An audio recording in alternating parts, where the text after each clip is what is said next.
pense être conscients, ils pensent être dans un état de veille vraiment éveillé, alors qu'ils sont réellement endormis et complètement mécaniques. C'est pour ça qu'il faut se rappeler, et se rappeler de respirer consciemment, se rappeler de regarder l'autre consciemment. Il faut se fixer quelques lignes pour arriver un jour au véritable éveil. Sinon c'est l'arrogance et la bêtise humaine qui imaginent qu'on est éveillé. Il y a des périodes de travail intensif où il est difficile de faire ça.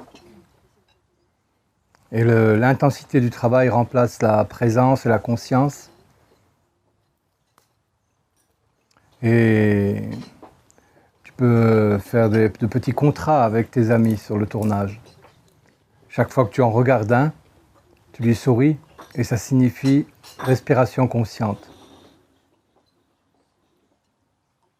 Et tu fais de quelques-uns de tes amis des bons complices pour faire ça. Tu décides ça avant. Et dans toute activité, on peut faire ça. Mais là aussi, la vanité, l'orgueil, le manque d'humilité, même des hommes et des femmes sur le chemin, empêchent d'avoir des pratiques aussi simples et très efficaces. Mais le manque d'humilité empêche d'utiliser des pratiques si simples et si efficaces. Pas seulement la mécanicité et l'état d'endormissement de l'être humain, mais surtout le manque d'humilité.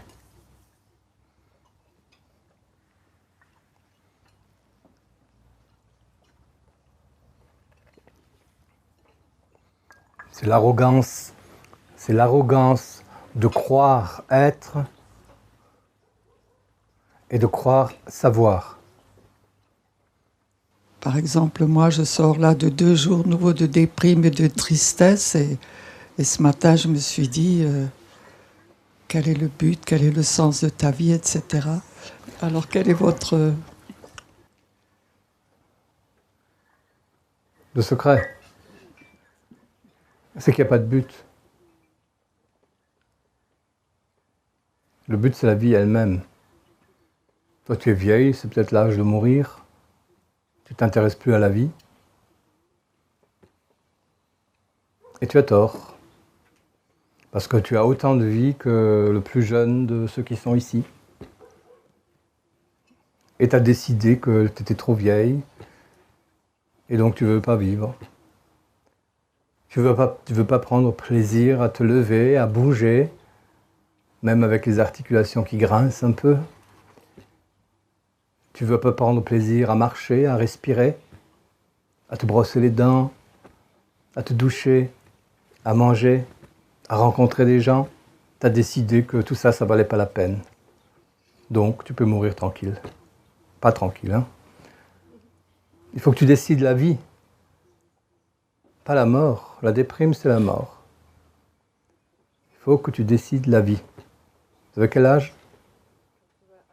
Combien? 81 et demi. Non. 81 et demi. Disons 18 ans. Ouais. Il faut que vous décidiez de vivre. Mais c'est vrai, quand on a un certain âge,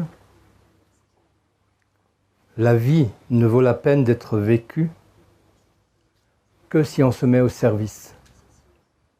Et je crois que vous n'êtes pas assez au service. Et donc, vous avez toutes les raisons du monde de déprimer.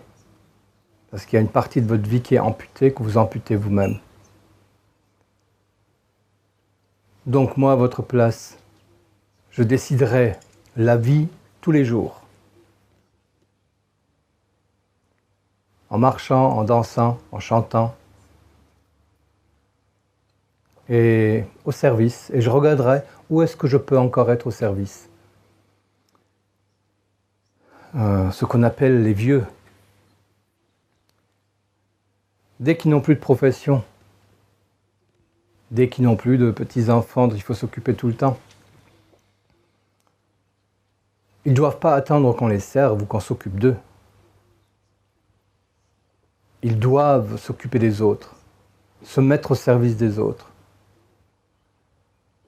Le temps que leur permet leur énergie tous les jours. Et puis quand ils sont fatigués, ils vont se reposer. Et quand ils se relèvent, ils se remettent au service tranquillement. Fatigués, ils vont se reposer. Ils n'ont plus besoin d'être actifs dans l'intensité de tous les instants comme les jeunes peuvent l'être. Mais au service, tranquille, à leur rythme. Avec un peu plus de sagesse que les jeunes. Et avec toute leur expérience. Et les jeunes peuvent apprendre par eux, par cette expérience-là. Mais si on ne la manifeste pas au service, il y a de quoi déprimer.